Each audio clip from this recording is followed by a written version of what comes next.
Hello everyone, welcome to legal narrative. आज हमारे साथ डॉक्टर प्रताप चौधरी हैं जो कि NIACL में हेल्थ स्पेशलिस्ट एडमिनिस्ट्रेटिव ऑफिसर हैं। हम आज जानेंगे कि ये अपनी इस एडमिनिस्ट्रेटिव ऑफिसर बनने की जर्नी को इन्होंने कैसे अचीव किया। और यहाँ आज आप लोग देख पा रहे होंगे कि हम लोग नेशनल इंश्योरेंस एकेडमी में खड़े होकर के इस वीडियो को शूट कर रहे हैं, तो इससे आपको पता चल गया होगा कि अभी हम लोग ट्रेनिंग पे। ओके, तो प्रताप सर, आप ये बताइए कि आपकी स्टार्टिंग एजुकेशन कैसे हुई और आपने स्कूलिंग कहाँ से की, आपने फिर आप MBBS वगैरह कहाँ से किया? ओके, सबसे पहले तो गुड इवनिंग एवरीवन। मेरी शुरू की एजुकेशन हुई केंद्रीय विद्यालय में। मेरे पापा मिलिट्री में थे, तो 4-5 जगह हमने बदली, डेपुटेशन हुई, पोस्टिंग हुई। फिर उसके बाद मैंने कोटा में कोचिंग की जी। सेकेंड ड्रॉप के बाद मेरा MBBS में सिलेक्शन हुआ Vijayanagar institute of medical sciences Ballari Karnataka में जी। उसके बाद 5 साल विद डिग्री एंड इंटर्नशिप 2023 में मैं पास आउट हुआ जी। उसके बाद मैंने PG के लिए प्रिपेयर किया जी। PG में अटेम्प्ट मेरा अनसक्सेसफुल रहा जी। उसके बाद मुझे इंश्योरेंस सेक्टर के बारे में पता चला जी। इंश्योरेंस सेक्टर के लिए मुझे किसी इंश्योरेंस सेक्टर के ही लोग थे कुछ, उन्होंने बताया। अच्छा, वो अपने आपकी जान पहचान के मेरे लोग जान पहचान के लोग थे, उन्होंने बताया। और कि इस स्पेशली हेल्थ स्ट्रीम में अवेयरनेस हेल्थ प्रोफेशनल्स में कितनी कम है इस सेक्टर को लेके, जब मुझे पता चला तो उसके बाद मैंने इसके लिए सीरियसली थोड़ा प्रिपेयर किया along with medical officer exam जी। फिर जब मेरा प्री में हुआ तो उसके बाद मैंने इस चीज़ को थोड़ा सीरियसली लेना स्टार्ट किया जी। और इसके बारे में थोड़ा और जानकारी ड्राइव की, मेनली यूट्यूब से। उसके बाद में क्या स्पेसिफिक टॉपिक्स आते हैं, सब्जेक्ट्स आते हैं जी। किस तरह टाइपिंग के लिए जो specially minimum passing marks criteria रहता है, तो डिफरेंट चीज़ें जो यूजुअली हेल्थ प्रोफेशनल्स को पता नहीं रहती हैं इस एग्ज़ाम के बारे में, जो कोर कॉम्पिटेंसी नहीं है उनकी, इसलिए पता किया इन सब चीज़ों के बारे में जी। और उसके बाद मेंस दिया, उसके बाद मेंस में हो गया जी। और फिर दिल्ली में मेरा इंटरव्यू था जी। थोड़े नर्वस थे जी। लेकिन इंटरव्यू भी ठीक हुआ, तो ऐसा था कि हो जाएगा जी। लेकिन बैठे नहीं थे, तैयारी कर रहे थे जी जी। सभी कंटिजेंसी के लिए तैयार थे जी। लेकिन भगवान की कृपा से सिलेक्शन हो गया। हाँ। तो जैसा डॉक्टर प्रताप सर ने बताया कि 3 स्टेजेस होते हैं, प्रीलिम्स, मेंस और इंटरव्यू। इसमें सर आप ये बताइए कि कौन कौन से सब्जेक्ट्स पूछे जाते हैं और उसके लेकर के आपका क्या अप्रोच रहा? जी, देखिए, पहले तो होता है हर स्टेज का अलग अलग बताइए, पहले प्रीलिम्स फिर मेंस। पहले तो होता है प्रीलिम्स। प्रीलिम्स में ऐसा होता है कि जो स्पेशली हेल्थ प्रोफेशनल है उनके लिए मैं बता दूं, और बाकी स्पेशलिस्ट में भी आपका कोर कॉम्पिटेंसी सब्जेक्ट इस प्रीलिम्स में नहीं आता है। आपके बेसिक सब्जेक्ट्स टेस्ट किए जाते हैं, जैसे इंग्लिश, रीजनिंग और मैथ्स।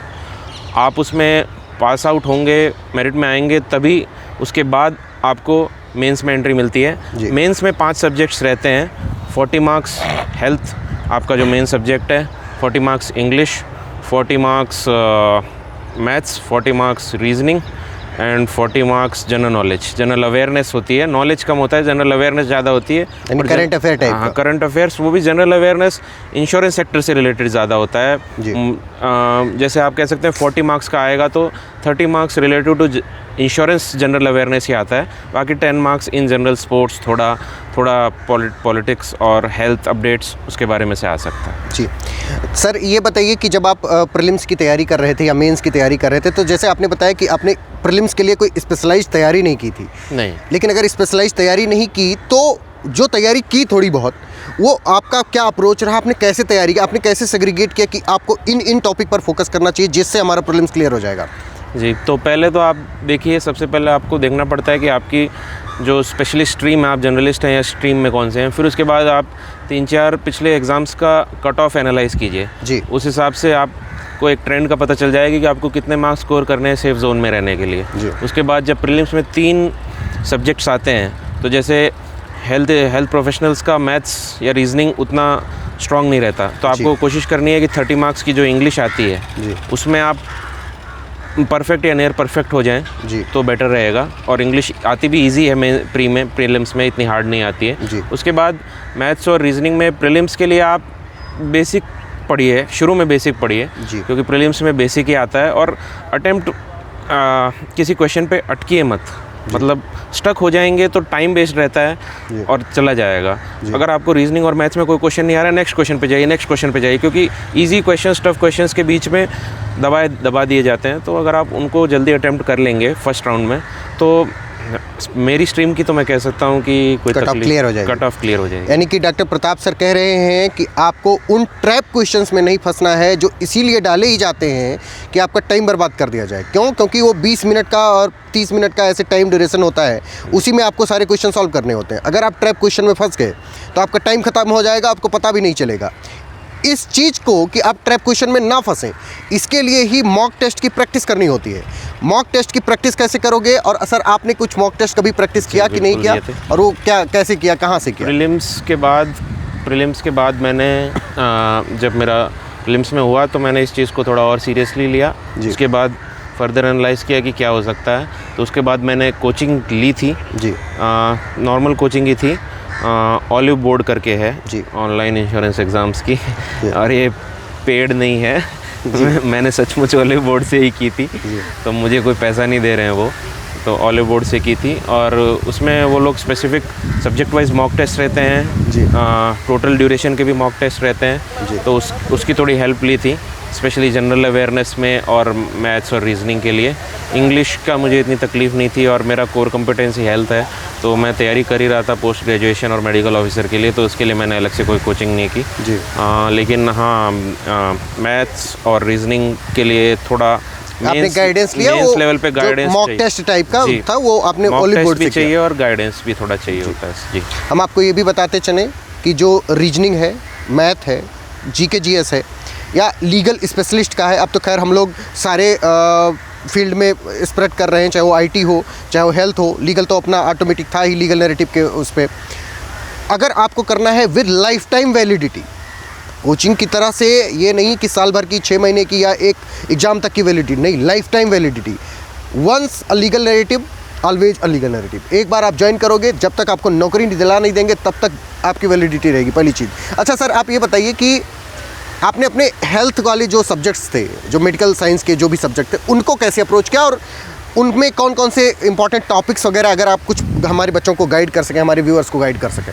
हेल्थ से रिलेटेड तो मैं यही कहूँगा कि डीप क्वेश्चंस नहीं आते हैं, बहुत ही सरफेस लेवल के आते हैं जी, और सभी सब्जेक्ट्स के आते हैं, ऐसा कोई स्पेसिफिक सब्जेक्ट्स नहीं है। क्लिनिकल सब्जेक्ट्स के क्वेश्चंस ज़्यादा आते हैं, मेडिसिन, ऑब-गाइने, सर्जरी, और भी जो पीडियाट्रिक्स, ऑर्थोपेडिक्स, इन सब से रिलेटेड क्लिनिकल सब्जेक्ट्स के क्वेश्चन ज़्यादा आते हैं और बहुत ही सरफेस लेवल के बेसिक क्वेश्चंस आते हैं। तो अगर कोई किसी ने जो डिग्री पास आउट है उसको ज़्यादा तकलीफ़ आनी नहीं चाहिए। मुझे लगता है बाकी सब्जेक्ट्स पे ज़्यादा फोकस करना चाहिए, और आपके जो हेल्थ के नोट्स हैं या आपने पहले पढ़ाई की है वो काफ़ी होती है मेरे हिसाब से। मतलब आपको, अगर आपने कभी पीजी वगैरह की प्रिपरेशन की है या कोई भी एग्ज़ाम की ऐसे प्रिपरेशन की है, चाहे वो मेडिकल ऑफिसर हो चाहे जो हो, तो आपको इसके लिए कुछ अलग से कोचिंग या कुछ अलग से मटेरियल बनाने की कोई ज़रूरत नहीं है, आपका वही सफिशिएंट होता है। हाँ, उसमें भी आप बेसिक सरफेस का पढ़ के जा सकते हैं। ओके, मतलब डीप अंडरस्टैंडिंग की, बहुत डीप नॉलेज की कोई ज़रूरत नहीं होती, ऊपर से क्वेश्चन आते हैं जी, वन लाइनर्स आते हैं मोस्ट। ओके सर, आप अपने इंटरव्यू